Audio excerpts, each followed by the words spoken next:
नमो अरिहन्ताणं नमो सिद्धाणं नमो आयर्याणं नमो उवज्जायाणं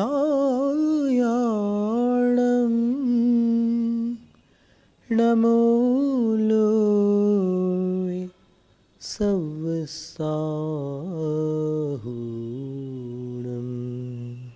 पिछली बार से इस बार की कड़ी को जोड़ते हुए आगे बढ़ाते हैं। 7 चक्रों का कुछ वर्णन, कुछ उनके वर्णों का वर्णन पिछली बार किया गया।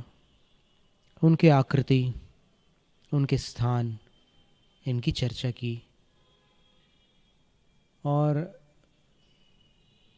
फिर एक ऊर्जा की बात निकली।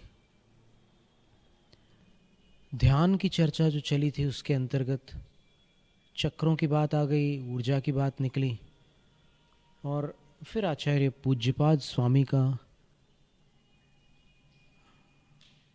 बड़ी श्रद्धा से हमने स्मरण किया। ये श्रद्धा और भक्ति ये किसी को समझा ही नहीं जा सकती, लेकिन किसी के गुण अपने को भा जाते हैं और उससे एक पवित्र प्रेम सा हो जाता है। उस प्रेम में कोई स्वार्थ नहीं होता और अपन उस प्रेम को जब व्यक्त करते हैं तो आह्लाद प्रकट होता है और इस आह्लाद को, इसी गुणानुराग को भक्ति कहते हैं। उसमें आदर भी है और प्रेम भी है। प्रेम शून्य आदर नहीं है, आदर शून्य प्रेम नहीं है। इष्टोपदेश ग्रंथ की जो रचना की उन्होंने, उसके 20वें काव्य में उन्होंने जो बात कही, वो बात अब जाकर जानकारों को मान्य हो गई। यद्यपि उन्होंने उस ग्रंथ को देखा या नहीं देखा अपन नहीं कह सकते, न भी देखा हो, लेकिन आज जो बड़े बड़े वैज्ञानिक लोग और बड़े बड़े आध्यात्मिक शिक्षक लोग स्वीकार करते हैं कि ये वाइब्रेशन का काम है, ये यूनिवर्सल लॉ है। The law of vibration is the law of attraction. और यहाँ तक कि एस्थर हिक्स का कहना है, जो उनके लिए अब्राहम के थ्रू जो संदेश मिलते हैं, उसमें उनका कहना है कि आप एक निश्चित अवधि तक अपने मन को जिस किसी वस्तु पर स्थिर कर देंगे वो आपके जीवन में साकार हो जाएगी। अभी तो आपके मन में है, लेकिन एक अवधि पार कर लेने के बाद वो साकार हो जाएगी, आपके सामने आ जाएगी। उस अवधि का भी उन्होंने उल्लेख किया है।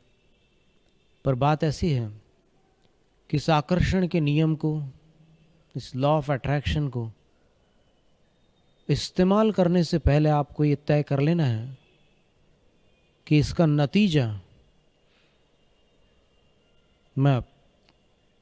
मुझे पचेगा या नहीं। क्योंकि इच्छाएं बहुत होती हैं, लेकिन इच्छाओं की पूर्ति होने के बाद कभी कभी अपन उसको स्वीकार नहीं कर पाते।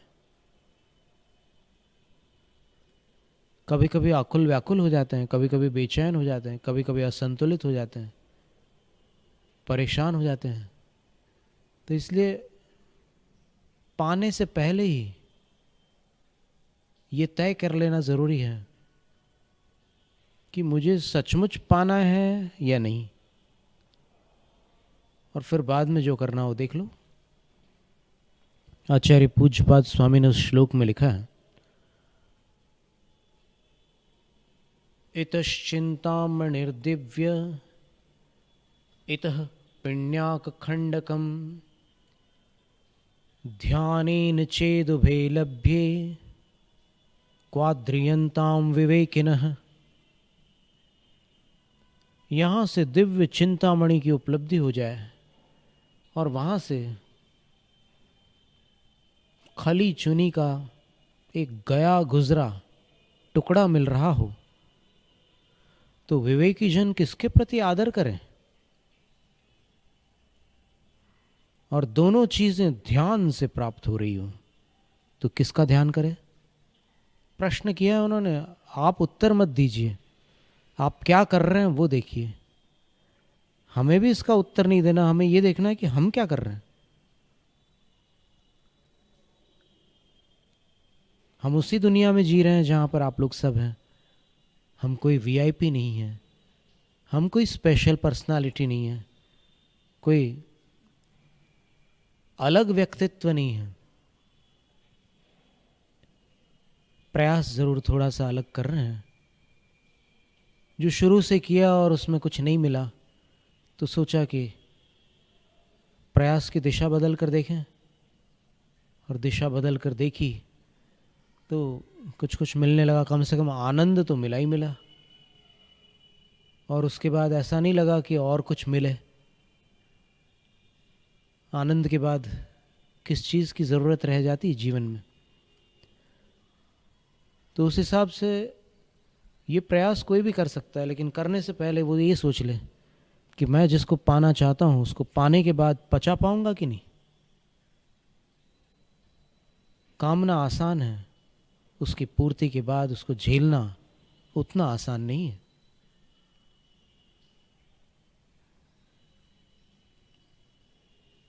कितने ऐसे लोग हैं इस दुनिया में जिन्होंने निसंतान अवस्था में बेटे की कामना की थी और आज वो बेटा बड़ा होने के बाद पराया हो चुका है।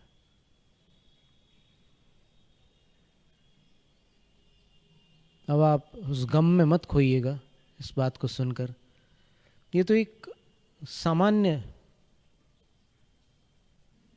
दृष्टिपात है, एक बर्ड्स आई जिसको बोलते हैं, व्यू बोलते हैं, एरियल व्यू बोलते हैं।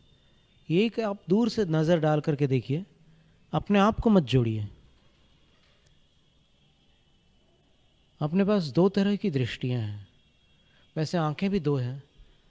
अब इसमें क्या होता है कि एक ऐसी नज़र है अपने पास कि जिस नज़र से अपन किसी भी घटनाक्रम को देखकर, किसी भी वस्तु या व्यक्ति को देखकर अपना संबंध जोड़ते हैं, और संबंध जोड़कर या तो खुश होते हैं या परेशान।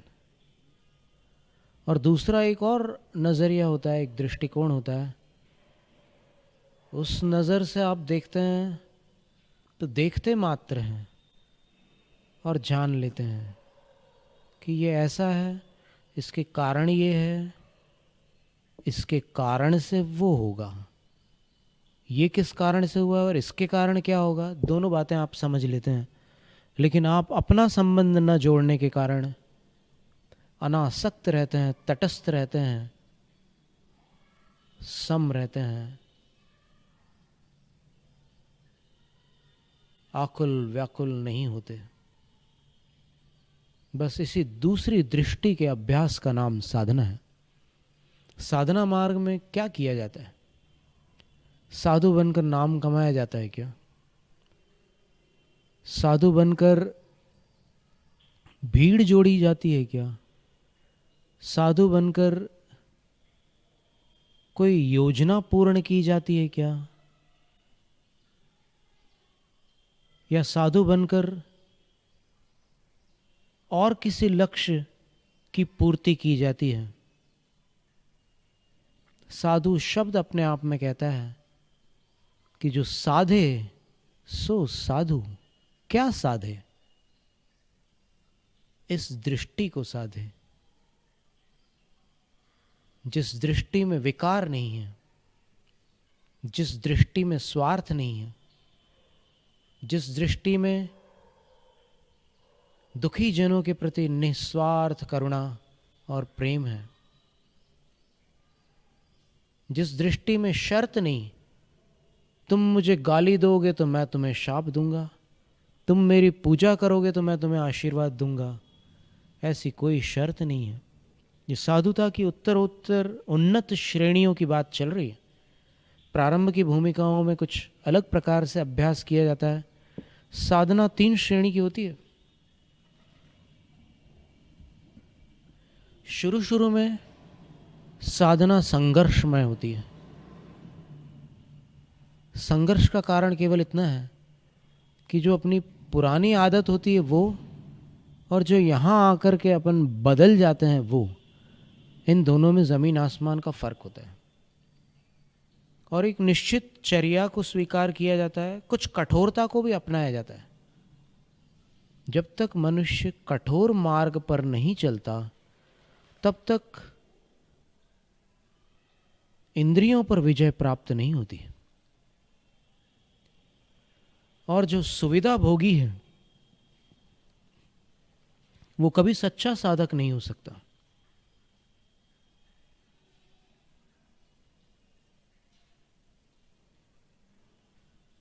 सुविधाएं इंद्रिय जगत में होती है, अध्यात्म जगत में तो क्या सुविधा और क्या असुविधा सब ठुकरा करके वो कठोर साधना में तत्पर होकर कुछ अनोखा काम कर डालता है। इसलिए साधु शब्द पर ध्यान दीजिए, आप भी दीजिए, हम भी दें। हम ऐसा अपने आप को कभी अलग नहीं करते उनसे जिनसे हम बात कर रहे हैं। हम बात कर रहे हैं, आपको बात सुना नहीं रहे हैं, आपसे बात कर रहे हैं।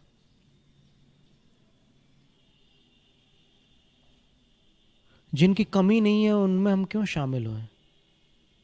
सुनाने वाले बहुत हैं, सुनने वाले कम हैं। हम आपकी भी सुनना चाहते हैं और कुछ आपस में बांटना चाहते हैं। साधु साधयति इति साधु, जो साधे वो साधु होते हैं। किसको साधे? उस दृष्टि को जिसकी चर्चा चल रही है।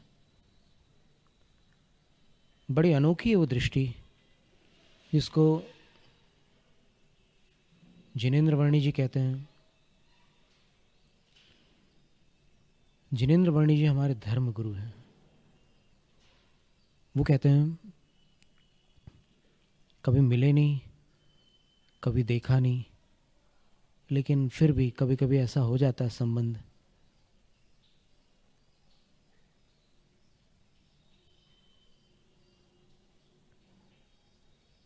जो दिखता है उससे भी घनिष्ठ संबंध जो नहीं दिखता है उसके साथ संभव है। ये हमारे व्यक्तिगत अनुभव की बात हम कह रहे हैं आपसे। उन्होंने कहा कि जिस दृष्टि में आप जुड़ करके वस्तु को देख रहे हैं उसके बारे में कुछ पसंद कर रहे हैं, कुछ नापसंद कर रहे हैं, तो ये आपका निष्काम कर्म नहीं रहा, आप कर्म धारा में चले गए।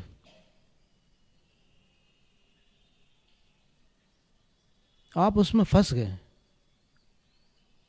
जो चीज दिख रही है उसने आपको बांधा नहीं है, आप जिस ढंग से देख रहे हैं उस ढंग ने आपको बांध लिया, और उस ढंग को बदलने का नाम ही साधना है।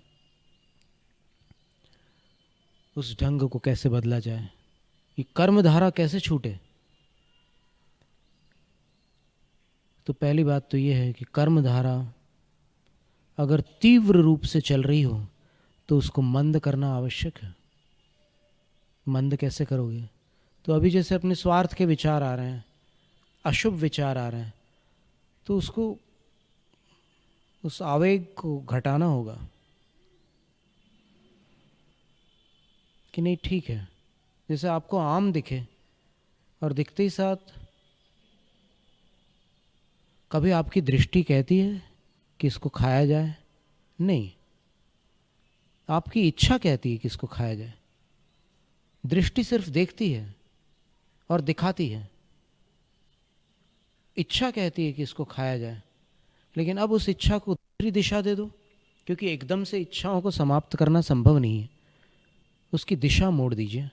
दिशा कैसे मोड़ोगे? कि ये आम यदि मुझे मिल जाए तो किसी भूखे को खिला दूं,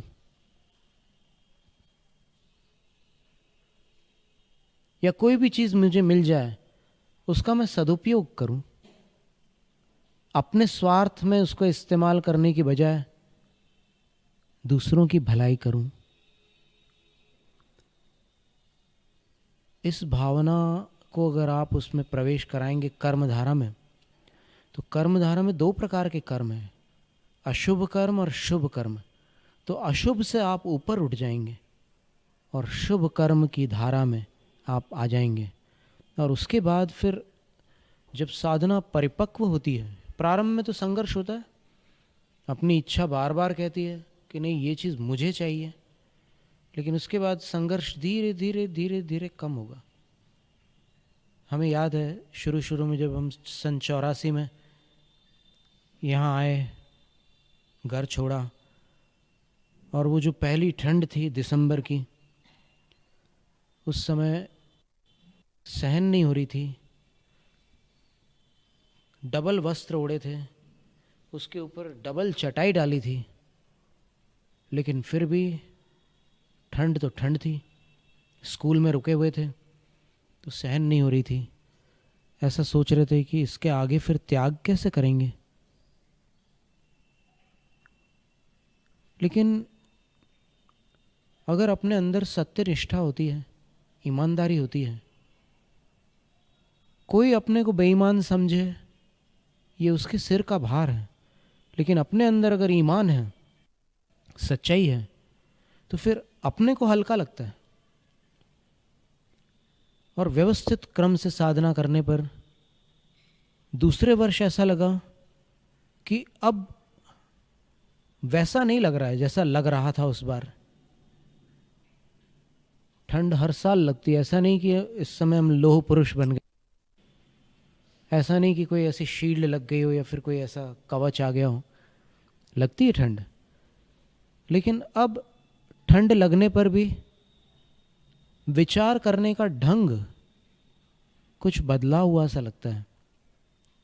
कभी कभी हम आकुलित होते हैं, कभी कभी आर्त ध्यान होता है। शास्त्रीय टेक्निकल शब्द है आर्त ध्यान, मतलब पीड़ित होते हैं। और फिर ऐसा बनावटीपन भी लाने की कोशिश नहीं करते कि भाई पीड़ित हो रहे हैं और फिर भी ऐसे दिखाओ कि जैसे कि अपन बहुत बड़े पहुंचे हुए महात्मा हैं। नहीं नहीं, ये पहुंचे हुए महात्मा की छवि दिखाना भी जितना पहुंचे थे उससे भी नीचे जाने का रास्ता है।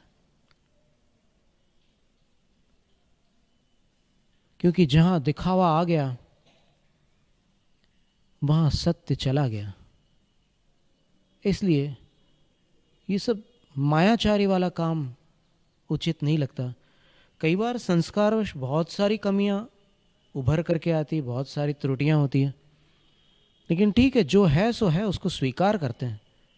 अपने आप को अपन भगवान नहीं मानते, है ही नहीं तो फिर कैसे मान ले। लेकिन ठीक है, शुद्धिकरण की प्रक्रिया चल रही है, तो कपड़ा धोते समय मैल तो निकलेगा। चालू है धुलाई, देखो कब तक चलती है। भगवान की कृपा है, उनकी वाणी है, सहारा है, और उस माध्यम से कुछ ऐसा लगता है कि हल्कापन तो आता है। फिर संस्कार आते हैं, पुराने जो बड़े हुए संस्कार है वो आते हैं। ये चलता रहता है। प्रारंभ में संघर्ष है, फिर उसके बाद समता है, और साधना की अंतिम भूमिका में समाधि है। समाधि में शुभ और अशुभ से भी हट जाते हैं, निर्मल हो जाता है मन। तो जिनेंद्र वर्णी जी ने यही कहा था कि कर्म धारा से फिर ज्ञान धारा प्राप्त हो जाती है। जब सब कुछ देखते हुए जानते हुए भी अपना कोई संबंध नहीं जोड़ा जाता उस घटना से, तब आनंद आने लगता है। और आचार्य पूज्यपाद स्वामी ने यही कहा कि जिसको ध्याओगे उसको पाओगे। जैनम जयतु शासनम, जैनम जयतु शासनम, जैनम जयतु शासनम।